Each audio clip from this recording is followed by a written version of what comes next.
When a touch of heaven touches our lives, we are never the same, right? Because it's in that touch that we experience the love and the grace and the fullness of God, who always says to us, we are worth loving and we are worth being treated with kindness and respect. Do you believe it? Yes. All right. Also, this morning, I'm just touched. Macon, you always play well for us. But this morning, I said to Reverend JR, he's just going for it today in a different way.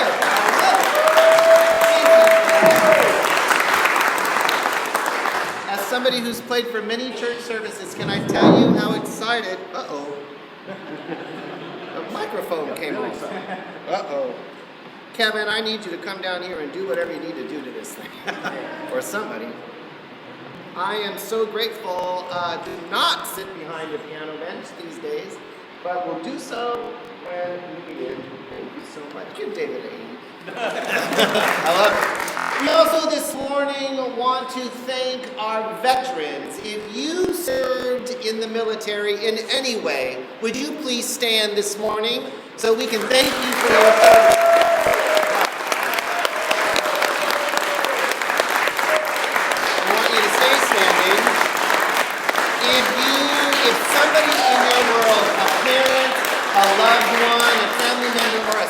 Served, would you please stand? All right.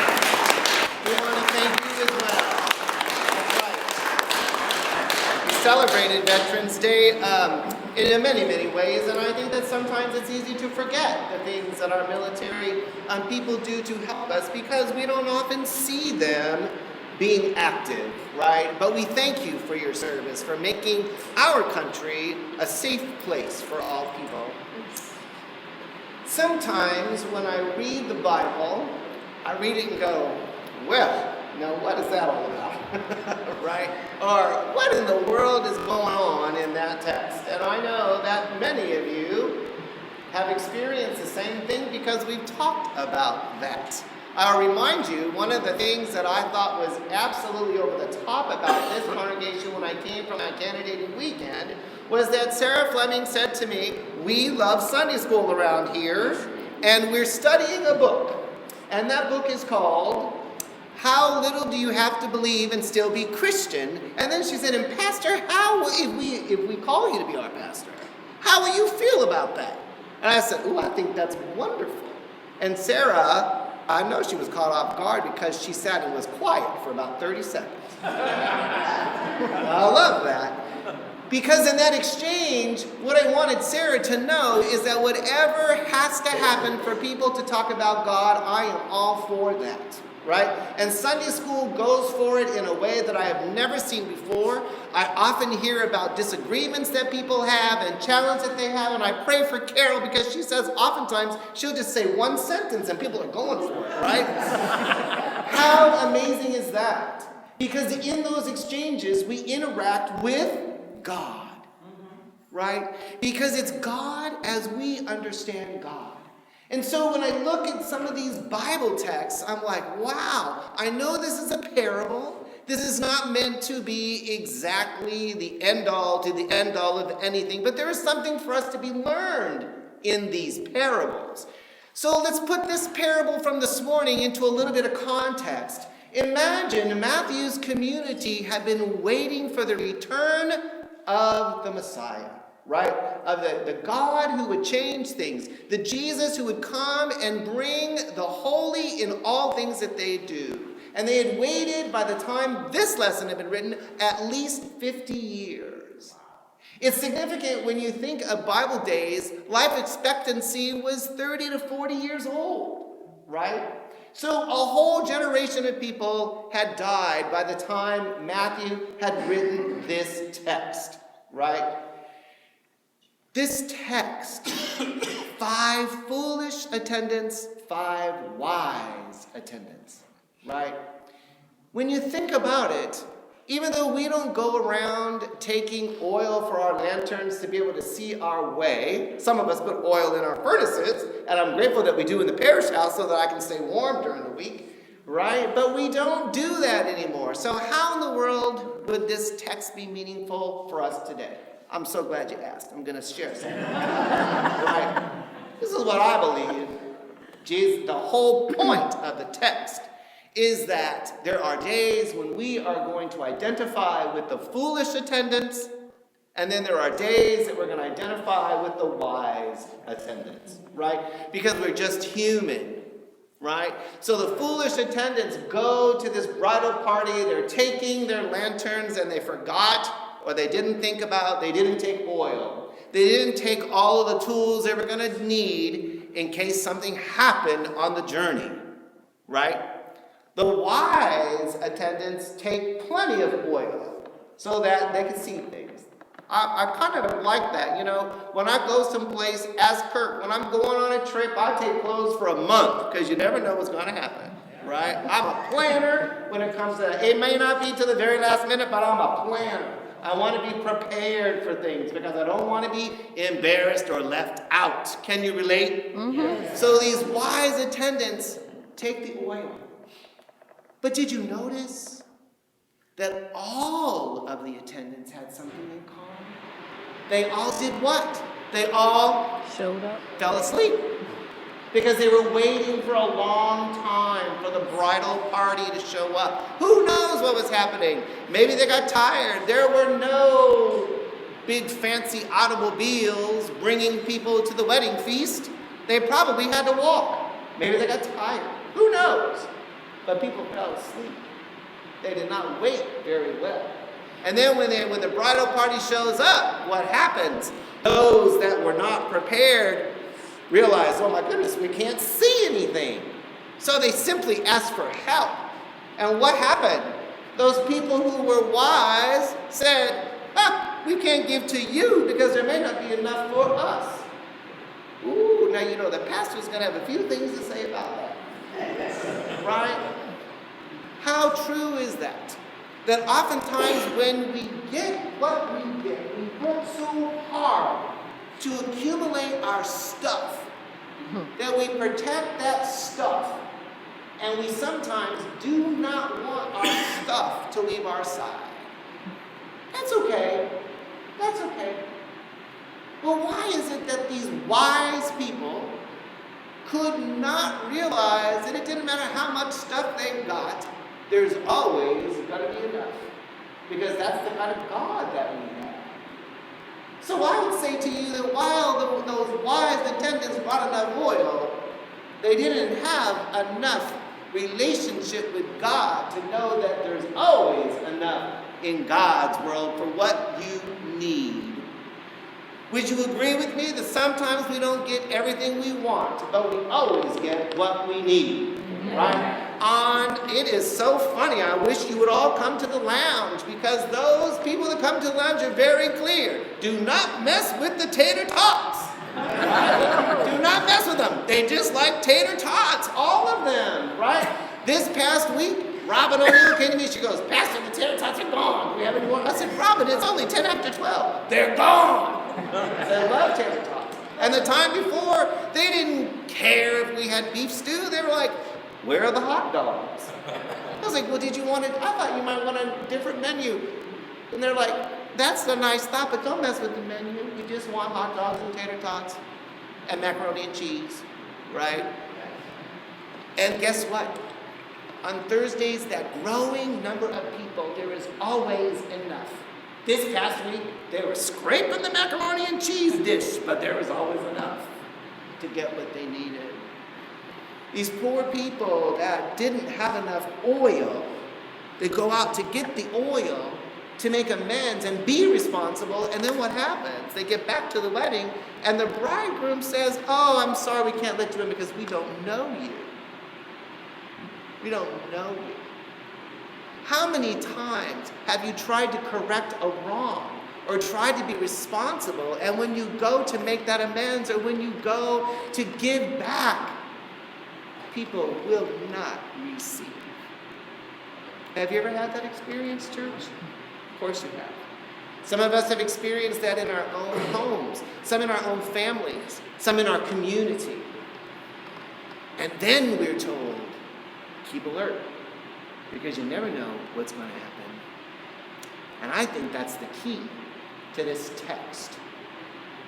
Sometimes we are not going to be prepared. Life is going to unfold whether we like it or not. Sometimes the things that we go through are blessings and we have more than what we could ever imagine. But then we turn the corner and bam, we get hit with a diagnosis. Bam, somebody has taken the money out of our bank account and we cannot pay our rent. Bam, we have a car accident and we can't get to work. And if we keep those things to ourselves, the bams only become more intense. Because there's always enough to go around. There's always enough blessing because God is faithful in our lives. I think that the key, though, is that in the waiting, in the in-between time of waiting to hear, how will I deal with the diagnosis? How will I deal with getting enough money to save my home? How will I get to work? We can be all crazy and do all kinds of bad mean things, right? Because we forget that God's love is there with us right in the midst of whatever we go through. There is nothing we could ever do to make God abandon us. Never. And in every situation that we have, God is present. I've been learning that this week in many different instances. And let me share a couple of them with you. Yesterday, Kirk and I had a ton of errands that we were doing. We went and picked up a bunch of fabric because from our two separate homes, when we combined homes, we have furniture that actually goes together, but it doesn't match. And it's a gay home. They got to match, right? They got to match. So we've been buying. We picked out fabric. Nancy helped us. It's cool. I can't wait for y'all to see it. It is beautiful. And you definitely know the two gay men live there. Fabulous, right? But we're picking up fabric.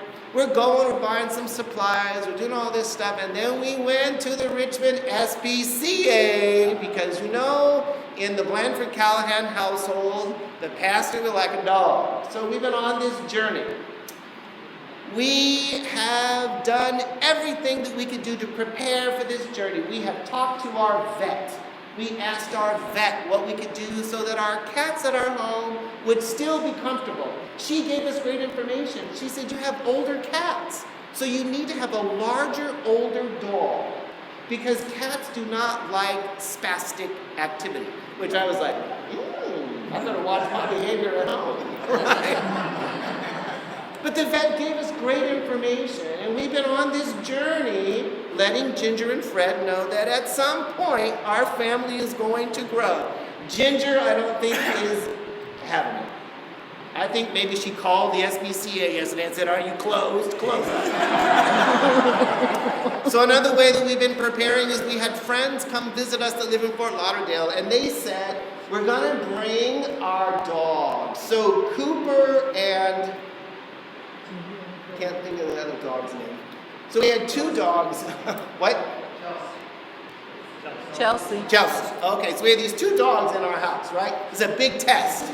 So the dogs come in, and we're kind of watching Ginger and Fred to see what's going to happen. Well, Freddie is this older cat. He was like, what is that? It's a dog. Could care less. Ginger was like, what the hell is this? And he gets up on his step, right? He's looking down at that dog, right? But it was interesting because Ginger's ears were not back and her tail was not up. She was like, this is my house and I'm the one that rules here, right? So these two wonderful big dogs, one younger, one older, have been in our home twice. And it's been wonderful. So we have done everything we could do to prepare to bring a dog into our home. So yesterday, we went to visit dogs at the Richmond SPCA, and I had greased it a little bit. I was there beforehand and kind of got Kirk ready for some of the dogs that I thought we would want to meet, right? Because that's the way I roll. So we wanted to see Hannah, I wanted to see Hannah, and we wanted to see Rosalind. Hannah is an older German Shepherd mix that came from Puerto Rico. And we learned that this dog is over 10 years old and that the shelter in Puerto Rico flooded. Who would have thought that the Richmond SPCA would have something to do with a shelter in Puerto Rico, that they would bring animals here, right? So we walked in to visit with Hannah. Let me tell you, that dog was like, who are these two people? She could have cared less about us, but a wonderful dog. And we met Rosalind. Now Rosalind, I had seen her the day before. My heart was already beginning to melt. And Kurt was wise. He could tell that I was feeling a connection with Rosalind. So we went into the room, and Rosalind was under the bench. She was having nothing to do with us. Nothing. And I noticed that when the women came in that worked there, that had been caring for Rosalind, they could get the leash on, they could get her out, and she would come out, right? But not with the men. So in our wisdom, we were thinking, oh, maybe this dog was abandoned, this dog lived outside, this dog lived on the street, blah, blah, blah, blah, blah. Maybe it was men that abused this dog. So we started talking with the attendant about that. And she was like, well, that makes some sense. Maybe so, right? So Kirk and I, we're on the floor, people walking by going, look at those weirdos in there talking to that dog.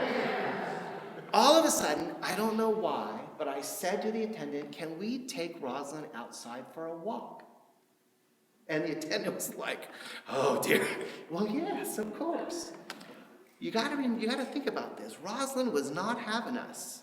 We took that dog outside, bam, the tail went up. She was running around. She let us pet her. She let us love on her. It was wonderful. Rosalind taught us something. She was not a dog that was going to do well inside. When she was outside, she was living life to its fullest. And interestingly enough, there came a time when we would take her back inside. She made sure that Kirk and I were with her before she got inside. So it wasn't that she couldn't bond with us. It's that this is a dog who needs to be outside. We have a home and we are on the inside. It was disappointing to experience that because we have been waiting for a long time.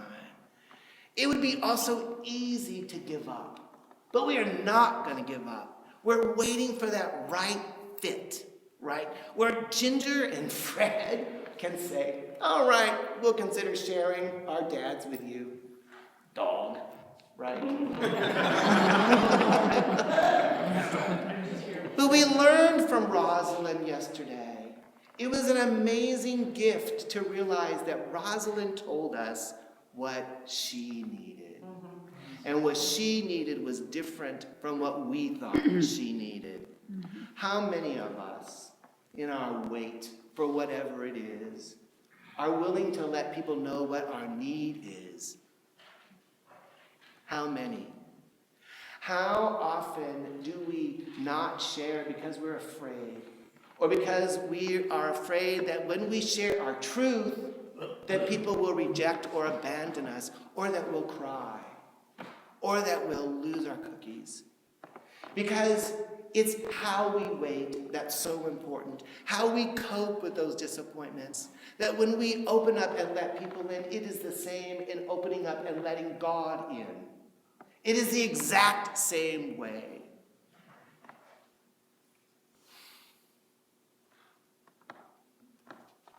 And that's a good story, right? From our dogs. I know what it's like to wait in devastation. The two people in this world that I love the most are my children, my adopted children that my former wife and I adopted, one from Russia when he was 7, and one who was a member of my congregation, her birth mother. We were there at Hannah's birth. When I came out and left my wife, all of that drama and that horrendous plight that we all experienced, that pain and brokenness, has never been resolved, ever. And it has been years. There were days that I would wake up and I would do anything to have a conversation with my daughter or my son. And guess what? It has not happened yet. So that waiting can be painful. And as I have waited in pain and brokenness, that pain and brokenness has healed in a way that I have been able to accept it in a different way. And I have tried a lot because, I'm creative to get my children to interact with me. But they choose not to. And I have to live my life in a way that I invite God into their lives and into my relationship with them in a way that is pleasing to them and is also meaningful for me. I cannot stop living because of the brokenness from that exchange. And neither can you. You cannot stop living because life becomes painful, or you're disappointed, or you don't know what's going to happen. And the reason that you can't is because you don't want to miss out on God's grace in the in-between time. You don't want to miss out on the blessings of God in the in-between time. And often those blessings come at our hands, at your hands. They come from your words. They come from your hugs. And so, church, as you wait, invite God into those situations, perhaps in new ways, but always in ways that you expect that God is going to show up, because God is faithful and you won't be disappointed. Amen? Amen.